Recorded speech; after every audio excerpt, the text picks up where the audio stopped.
가능하신 분들은 자리에 일어나셔서 사도신경으로 우리의 신앙을 고백하며 영과 진리로 예배드립니다.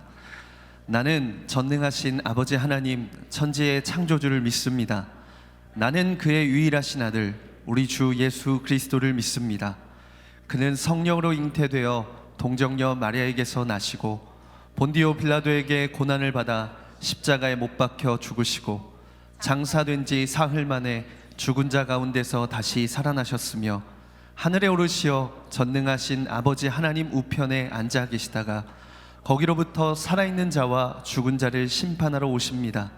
나는 성령을 믿으며 거룩한 공교회와 성도의 교제와 죄를 용서받는 것과 몸의 부활과 영생을 믿습니다. 아멘. 할렐루야. 우리 주 앞에 나아가 찬양의 제사를 올려드리기를 원합니다. 우리의 찬양받게 합당하신 주님, 목자 되신 주님 앞으로 나아가 찬송과 경배를 올려드립시다.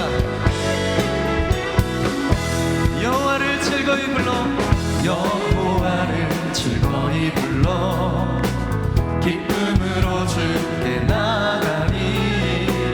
여호와 하나님 나 주의 백성 기르시는 양이라. 여호와를 즐거이 불러, 기쁨으로 주께 나가리. 여호와 하나님 난 주의 백성 기르시는 양이라. 감사함으로 주를 높이며 그 문에 들어가서 찬송함으로 그 이름을 송축할지어다. 감사함으로 주를 높이며 그 문에 들어가서 찬송함으로 그 이름을 송축할지어다. 그 이름을 높여드립시다. 여호와를 즐거이 불러, 기쁨으로 주께 나가리. 여호와 하나님 난 주의 백성 기르시는 양이라. 여호와를 즐거이 불러, 기쁨으로 주께 나가리. 여호와 하나님 난 주의 백성 기르시는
주님 앞에 감사와 찬양을 올려드립시다. 할렐루야.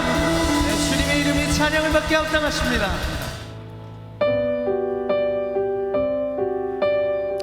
하나님의 사랑이 오늘 우리와 영원히 함께 하십니다. 오늘 그 사랑 안에서 순종의 길을 걷기 원한다고 함께 고백합시다. 내 마음에 주를 향한 사랑이 나의 말엔 주가 주신 진리로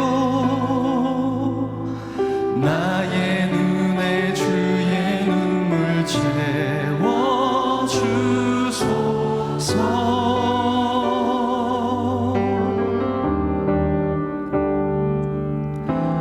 내 입술엔 찬양의 향기가 두 손에는 주를 닮은 섬김이 나의 삶에 주의 흔적 남게 하소서. 하나님의 사랑이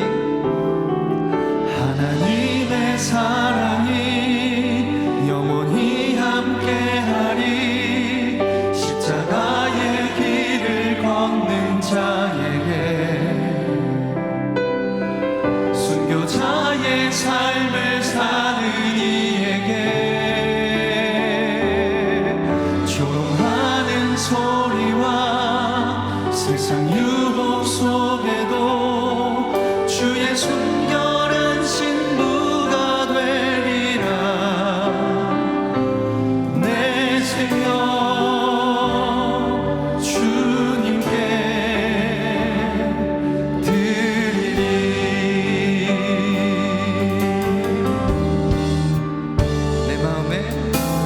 내 마음에 주를 향한 사랑이 나의 말엔 주가 주신 진리로 나의 눈에 주의 눈물 채워주소서.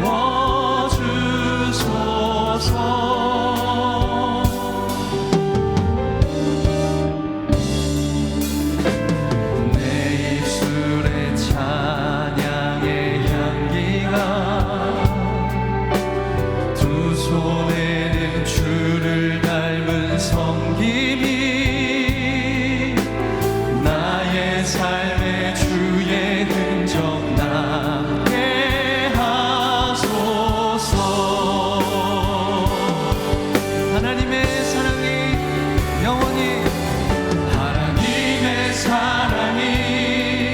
영원히 함께하리. 십자가의 길을 걷는 자에게 순교자의 삶을 사는 이에게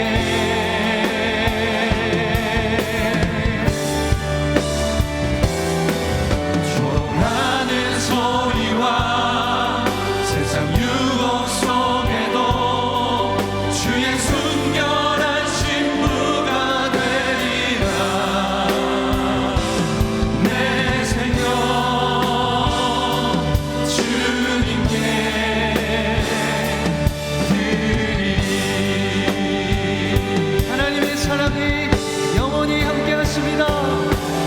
하나님의 사랑이 영원히 함께하리.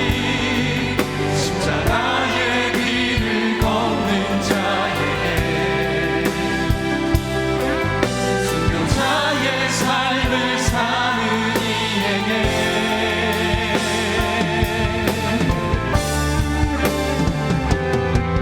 조롱하는 소리와 세상 유혹 속에도 주의 순결한 신부가 되리라. 내 생명 주님께. 우리 주님의 인도하심을 따라 십자가의 길, 순종의 길 걷기 원합니다. 하나님의 사랑이 영원히 함께하리. 하나님의 사랑이 영원히 함께하리. 십자가의 길을 걷는 자에게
오늘 우리에게 주시는 하나님의 말씀은 사도행전 20장 17절에서 24절까지입니다. 바울이 밀레도에서 사람을 에베소로 보내어 교회 장로들을 청하니 오매 그들에게 말하되 아시아에 들어온 첫날부터 지금까지 내가 항상 여러분 가운데서 어떻게 행하였는지를 여러분도 아는 바니 곧 모든 겸손과 눈물이며 유대인의 관계로 말미암아 당한 시험을 참고 주를 섬긴 것과 유익한 것은 무엇이든지 공중 앞에서나 각 집에서나 거리낌이 없이 여러분에게 전하여 가르치고 유대인과 헬라인들에게 하나님께 대한 회개와 우리 주 예수 그리스도께 대한 믿음을 증언한 것이라. 보라, 이제 나는 성령에 매어 예루살렘으로 가는데 거기서 무슨 일을 당할는지 알지 못하노라. 오직 성령이 각 성에서 내게 증언하여 결박과 환난이 나를 기다린다 하시나 내가 달려갈 길과 주 예수께 받은 사명 곧 하나님의 은혜의 복음을 증언하는 일을 마치려 하면은 나의 생명조차 조금도 귀한 것으로 여기지 아니하노라. 이것은 주님의 말씀입니다. 아멘. 오늘 우리는 사도행전 말씀을 통해서 우리에게 말씀하시는 하나님의 음성에 귀를 기울이고 있습니다. 사도 바울의 제3차 선교 여행이 계속 진행되고 있습니다. 바울은 에베소에서 3년간을 머물며 하나님 말씀을 가르쳤습니다. 그리고 이제 저 마케도니아로 올라갑니다. 그곳에서 믿는 자들의 믿음을 굳건히 세운 후에 남쪽으로 내려와 아가야 지방 고린도에서 사역을 했습니다. 그리고 다시 북쪽으로 올라가 배를 타고 아시아로 넘어오고 있는 중입니다. 그는 지금 예루살렘을 향하여 걸음을 재촉하고 있는 중입니다.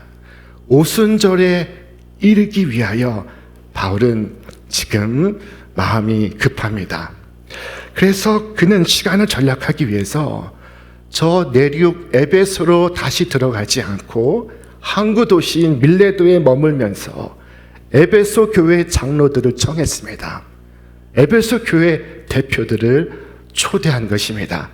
그리고 그의 마지막 인사와 부탁을 하고 있습니다. 지금 바울은 아마도 그들을 다시 보지 못할 것이라는 비장한 심경에 잠겨 있습니다. 사실 그렇습니다. 그가 예루살렘으로 돌아간 뒤에는 아시아가 아닌 로마로 압송될 것이기 때문입니다. 자, 그는 비장한 심정으로 말을 했습니다. 우리 함께 말씀 읽겠습니다. 아시아에 들어온 첫날부터 지금까지 내가 항상 여러분 가운데서 어떻게 행하였는지를 여러분도 아는 바니. 구구절절 설명하지 않습니다. 긴 말이 필요 없습니다. 내가 너희 가운데서 어떻게 행하였는지를 너희가 아는 바니 라고 말하고 있습니다. 자, 그가 행한 것은 바로 이것이었습니다. 곧 모든 겸손과 눈물이며 유대인의 관계로 말미암아 당한 시험을 참고 주를 섬긴 것과 유익한 것은 무엇이든지 공중 앞에서나 각 집에서나 거리낌이 없이 여러분에게 전하여 가르치고. 바울은 에베소에서의 3년의 목회 사역을 4가지로 정리하고 있습니다. 첫째, 모든 겸손과. 바울은 모든 것에 겸손했습니다. 매사에 겸손했습니다. 겸손은 자신을 내려놓고 오직 그리스도만을 신뢰하는 것입니다. 주님, 저는 아무것도 아닙니다. 주님만이 저의 모든 것이 되십니다. 주님만이 홀로 영광을 받아 주옵소서. 저는 주님의 은혜로 살아갑니다. 제가 자랑할 것은 아무것도 없습니다. 자, 바울 사도의 첫 번째 사역의 특징은 바로 겸손이었습니다. 자, 둘째, 눈물로라고 말합니다. 이것은 그의 사랑을 엿보게 하는 것입니다. 그는 불쌍한 자들을 위하여 눈물을 흘렸습니다. 그는 죄인을 위하여, 회개하지 않는 이들을 위하여 뜨거운 눈물을 흘렸습니다. 그는 복음을 거부하는 사람을 볼 때 그의 가슴으로 울었습니다. 자, 그의 목회는 눈물의 목회였습니다. 자, 세 번째, 유대인의 관계로 인하여 당한 시험을 참고 라고 말합니다. 자, 그것은 인내의 목회였습니다. 바울은 유대인 형제들로부터 많은 핍박과 고통을 받았습니다. 그들은 사람들을 선동했고 바울을 재판에 회부했고 때로는 돌을 쳐 그를 거의 죽게 만들었습니다. 그러나 이들에 대한 사도 바울의 반응이 무엇입니까? 참는 것입니다. 참고 또 참고 또 참는 것입니다. 바울은 고린도전서 13장에서 말씀했습니다. 사랑은 오래 참고, 사랑은 참는 것입니다. 얼마나 참습니까? 오래 참는 것입니다. 참는 것이 힘들 때는 견디는 것입니다. 얼마큼 견디는 것이니까? 모든 것을 견디는 것입니다. 사랑은 오래 참고, 사랑은 모든 것을 견딥니다. 네 번째로, 그는 거리낌 없이 복음을 전했다고 합니다. 용기를 말하는 것입니다. 유대인들은 그를 핍박했습니다. 그를 위협했습니다. 그러나 바울은 유익한 것은 무엇이든지 거리낌 없이 공중에서, 그리고 각 가정에서 전하였다고 말하고 있습니다. 이것이 에베소에서의 바울의 목회였습니다. 그는 이것을 교회 대표들에게 말하고 있습니다. 모르는 사람들에게 말하고 있는 것이 아닙니다. 함께 지낸 사람들에게 말하고 있습니다. 이제 바울은 예루살렘으로 올라가고 있습니다. 예루살렘에 올라가면 고난을 받게 될 것이라는 성령의 예언을 듣고 있습니다.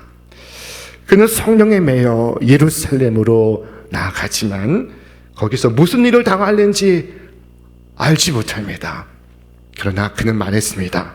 오직 성령이 각 성에서 내게 증언하여 결박과 환난이 나를 기다린다 하시나 내가 달려갈 길과 주 예수께 받은 사명 곧 하나님의 은혜의 복음을 증언하는 일을 마치려 하면은 나의 생명조차 조금도 귀한 것으로 여기지 아니하노라. 복음 전파하는 목적을 위해 바울은 자신의 생명을 조금도 아깝게 여기지 않는다고 말했습니다. 바울은 생명을 경시하는 사람이었을까요? 바울은 목숨을 가볍게 여기고 있는 것이니까? 그렇지 않습니다. 바울은 여러 사람들과 똑같이 생명을 존중하였습니다. 목숨을 아끼었습니다. 자, 그가 무엇을 말하였습니까? 세월을 아끼라. 때가 악하니라. 생명을 아끼지 않는 사람, 목숨을 소중히 여기지 않는 사람이 세월을 아끼라 말할 수가 있겠습니까? 그는 자신의 삶을 아꼈습니다. 자신의 생명을 소중히 생각했습니다. 그는 삶에 지치지 않았으며 목숨을 장난감처럼 내던지는 무모한 사람이 아니었습니다. 그는 삶을 귀중하게 보았습니다. 그렇지만 바울은 하나님의 은혜의 복음을 증언하는 일에 자신의 목숨을 귀한 것으로 여기지 않는다고 말하고 있습니다. 자, 우리는 오늘 아침 바울이 목숨을 걸고 전하고자 했던 복음이 무엇이었는지 알고자 합니다. 그가 모든 겸손과 눈물과 인내와 용기로서 전하고자 했던 복음이 무엇이었습니까? 그의 생명보다 귀한 복음이 무엇이었습니까? 여러분, 바울이 자기의 목숨보다 귀하게 여긴 복음이 무엇이었습니까? 그 복음을 그는 하나님의 은혜의 복음이라고 표현했습니다. 오늘날은 이 은혜라는 말을 자주 듣지는 못합니다. 여러분, 우리 사회에 은혜가 있습니까? 은혜를 경험해 보셨습니까? 자, 그러나 은혜는 복음의 정수입니다.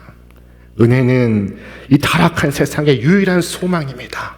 은혜는 장차 영광을 기다리는 모든 성도들의 유일한 위로입니다. 그것은 마치 이와 같습니다. 여기 한 재판이 크게 열렸습니다. 재판장이 재판을 하였고 모든 죄수들이 정죄를 받았고 그리고 공의의 절차대로 이제 판결을 시행하는 것만을 기다리고 있습니다. 그런데 그 순간 왕의 전령이 나타나 선포합니다. 왕이 공의를 위반하지 않으면서도 형을 받은 모든 자들에게 자비를 베풀 방법을 발견했으며 그래서 그 모든 죄인들에게 자유로운 사면과 즉각적인 석방을 허락한다는 것이었습니다. 이 메시지가 사형수의 감방에서 기쁜 소식이 되지 않겠습니까? 여러분은 그 소식을 불쌍한 죄수에게 전하는 것을 기뻐하지 않으시겠습니까? 여러분, 이 값없는 은혜라는 이 놀라운 계시를 접하고 바울이 거룩한 흥분에 사로잡혀 있는 것을 이해할 수 있겠습니까? 죄인들에게 이 사실을 전하기 위해서 기꺼이 자신의 목숨을 버리려고 하는 바울을 이해할 수가 있겠습니까? 하나님께서는 공의를 이루시기 위하여 자신의 아들을 보내셨습니다. 그리고 그 아들 예수에게 우리의 모든 죄의 짐을 실으셨습니다. 그 아들은 그 모든 죄를 지고 십자가 위로 올랐습니다. 자, 성경 우리에게 말씀합니다. 우리 함께 읽겠습니다. 사랑은 여기 있으니 우리가 하나님을 사랑한 것이 아니요 하나님이 우리를 사랑하사 우리 죄를 속하기 위하여 화목제물로 그 아들을 보내셨습니다. 아멘. 이것이 바로 하나님의 은혜의 복음입니다. 오늘날 우리가 전하는 이 복음엔 하나님의 은혜로 가득 차 있습니다. 하나님께서 여러분의 죄를 동이 서에서 먼 곳까지 여러분에게서 멀리 제거하실 텐데, 이는 여러분의 수고 때문이 아니라, 여러분의 고통 때문이 아니라 그리스도의 십자가 때문입니다. 여러분, 오늘 여러분의 모습 그대로 우리 다 함께 주께로 나아가시기를 바랍니다. 주께서 말씀하십니다. 오라, 너희 모든 목마른 자들아 물로 나오라. 돈 없는 자도 오라. 우리 함께 읽겠습니다. 너희는 와서 사 먹되 돈 없이 값 없이 와서 포도주와 젖을 사라. 아멘. 여러분 오십시오. 모든 비참한 사람, 방황하는 사람 다 구주께로 오시기를 바랍니다. 여러분이 선하기 때문이 아니라 악하기 때문에, 여러분에게 희망이 있기 때문이 아니라 희망이 없기 때문에 여러분이 초청을 받았습니다. 자, 성경은 말씀합니다. 너희는 그 은혜에 의하여 믿음으로 말미암아 구원을 받았으니 이것은 너희에게서 난 것이 아니요 하나님의 선물이라. 행위에서 난 것이 아니니 이는 누구든지 자랑하지 못하게 함이라. 오직 하나님의 은혜로 인한 것입니다. 주께서 우리에게 말씀하십니다. 내가 긍휼히 여길 자를 긍휼히 여기고 불쌍히 여길 자를 불쌍히 여기리라. 또한 말씀하시기를 내 것을 가지고 내 뜻대로 할 것이 아니냐. 여러분, 여러분의 죄가 아무리 크지라도 하나님은 여러분에게 은혜를 나타내실 수 있습니다. 하나님은 죄인의 괴수를 부르시고 있습니다. 이것이 하나님의 은혜의 복음입니다. 이것은 참으로 전파할 만한 가치가 있는 복음입니다. 이 은혜의 복음은 전할 가치가 있고 들을 가치가 있으며 그 복음을 위하여 살고 그 복음을 위하여 죽을 가치가 있는 것입니다. 바울은 이 복음을 전파하기 위해서 소중한 자신의 생명도 아깝지 않았습니다. 이 복음 전파한 일은 생명까지도 바칠 수 있는 소중한 일이었습니다. 이 복음을 듣기 위해 사람들은 목숨을 걸었습니다. 이 복음을 듣고 나아간 사람들은 목숨을 걸고 이 복음을 전했습니다. 복음으로 인해 모든 것을 잃고 감옥에 투옥이 되고 사형에 처해졌지만, 그러나 그 무엇도 그들의 복음 전파를 막을 수 없었던 것입니다. 자, 오늘날 사람들은 말합니다. 목사님, 그러나 저는 복음을 전할 수 없습니다. 저는 볼품이 없어서, 저는 초라해서 사람들이 내 말에 귀를 기울일 것 같지 않습니다. 여러분, 그렇습니까? 사람들이 바울에 대해서도 같은 말을 했습니다.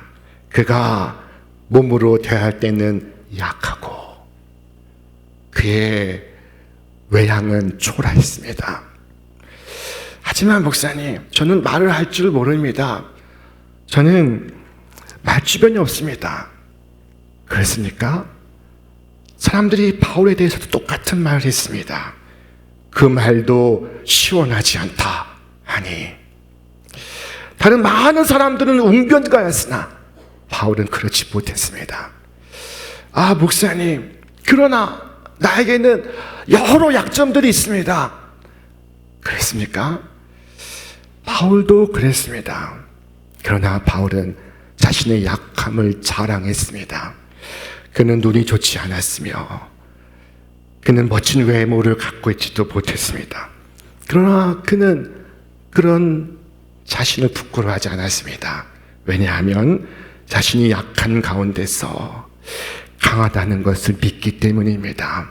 약한 그에게서 그리스도의 능력이 강하게, 더욱 강하게 드러나고 있었기 때문입니다. 우리 말씀을 같이 읽겠습니다.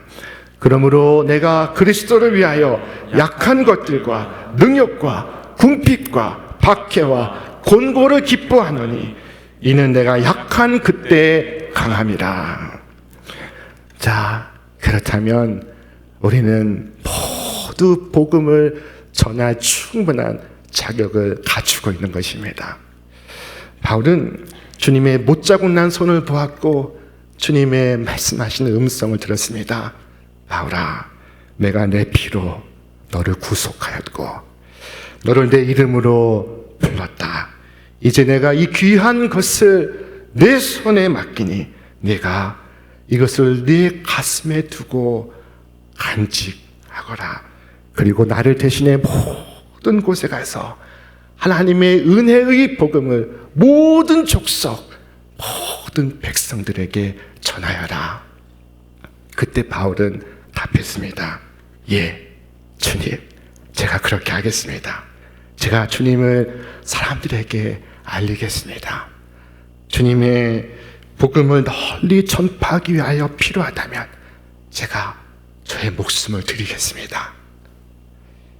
자, 여러분, 오늘 우리는 이 복음을 전해야 할 이유가 무엇입니까? 그것은 다른 복음은 없기 때문입니다. 자, 그러나 복음이라는 이름으로 우후죽순처럼 일어나서 활동하는 이단들이 있습니다. 그들의 그 타락한 교리가 대한민국을 어떻게 해롭게 하고 있습니까? 그들의 거짓된 가르침과 거짓된 복음이 오늘 이 도시를 얼마나 위태롭게 하고 있습니까? 자, 그들은 많은 사람들을 하나님의 은혜의 복음에서 멀어지게 하고 있습니다. 사람들이 교회를 경멸하도록 만들고 있습니다. 사람들의 예배 참여를 멸시하도록 이끌고 있습니다. 자, 그러나 오늘 이 교회에서, 이 예배당에서 다시 한번 하나님의 은혜의 복음이 전파된다면 그들이 그 복음 듣기 위하여 주께로 나올 줄로 믿습니다. 여러분, 복음을 말하시기를 바랍니다. 참 복음을 전하시길 바랍니다. 목마른 사람이 물을 찾듯이 사람들은 하나님의 은혜의 복음을 갈망하고 있습니다. 영혼의 생명을 주고 그리고 소망을 주는 복된 소식을 갈구하고 있습니다. 사람들이 복음을 몰라서 죽지 않도록 하시기를 바랍니다. 주께서 우리에게 말씀하시고 있습니다. 나의 사랑하는 자들아, 내가 너희에게 나의 복음을 맡겼다. 너희가 받은 대로 그 복음을 굳게 간직하여라. 사람의 생각과 정욕과 꾸며낸 이야기들에 넘어가지 말고 너희가 받은 진리를 그대로 굳게 붙잡아라. 그리고 나가서 내 말을 전하여라. 아직도 내 우리에 들지 아니한 내가 사랑하는 양들이 저 들판에 헤매이고 있다 말씀하십니다. 자, 바울의 사명은 예수께로부터 받은 것이었습니다. 그의 사명은 하나님의 은혜의 복음을 전하는 것이었습니다. 결박과 환난이 그를 기다리고 있으나 그는 주 예수께로부터 받은 사명 곧 하나님의 은혜의 복음을 전하기 위하여는 그의 생명조차 조금도 아깝지 않았습니다. 자, 그 무엇도 바울을 막을 수가 없었습니다. 그가 그를 보내는 습한 이들 향해 뭐라고 말했습니까? 여러분이 어찌하여 울어 내 마음을 상하게 하느냐? 나는 주 예수의 이름을 위하여 결박당할 뿐 아니라 예루살렘에서 죽을 것도 각오하였노라. 바울에게 있어 사명은 생명보다 소중한 것이었습니다. 물론 생명은 소중한 것입니다. 그러나 소중한 생명도 사명이 있을 때 가치가 있는 것입니다. 사명이 없이 가만히 앉아서 먹고 산다면 쾌락을 즐기는 것만 가지고 사는 인생의 가치, 생명의 가치가 있다고 말할 수 없습니다. 하나님께서 주신 사명을 감당하고 하나님께 영광을 돌리고 하나님을 기쁘시게 하는 것, 그것이 바로 가치 있는 생명이요 의미 있는 삶인 줄로 믿습니다. 여러분, 오늘 말씀 속에서 다시 한번 사명의 소중함을 상기하시기를 바랍니다. 내 인생에 남은 연수가 많이 남지 않고 내가 비록 기력이 쇠하고 내 힘이 빠져나가고 내가 이전보다 더 활동을 할 수 없을 때 여러분, 사명이 더욱 분명해지는 축복을 받으시기를 바랍니다. 바울의 사명은 하나님의 은혜의 복음을 전하는 것이었습니다. 그는 자신의 생명을 다하여 사명을 이루기를 원했습니다. 이 사명은 영어로 미션이라고 하는데 이 말은 라틴어 미시오에서 나온 말입니다. 그 말의 뜻은 보내다입니다. 여러분, 우리는 하나님께로부터 이 세상에 보냄을 받은 존재입니다. 우리를 보내신 이가 있고 보내신 목적이 있습니다. 여러분, 심부름에는 심부름을 보낸 이가 있고 심부름의 이유가 있습니다. 누가 우리를 우리의 가정으로 보내셨습니까? 누가 우리를 우리의 일터로 보내셨습니까? 누가 오늘 우리를 이 시대에 이 자리에 있게 하셨습니까? 그 뜻이 무엇이고 이유가 무엇입니까? 자, 오늘 우리는 이 자리에 그냥 온 것이 아닙니다. 우리는 보냄을 받은 것입니다. 세상에 무의미하게 태어난 사람은 아무도 없습니다. 우리는 보냄을 받은 사람들입니다.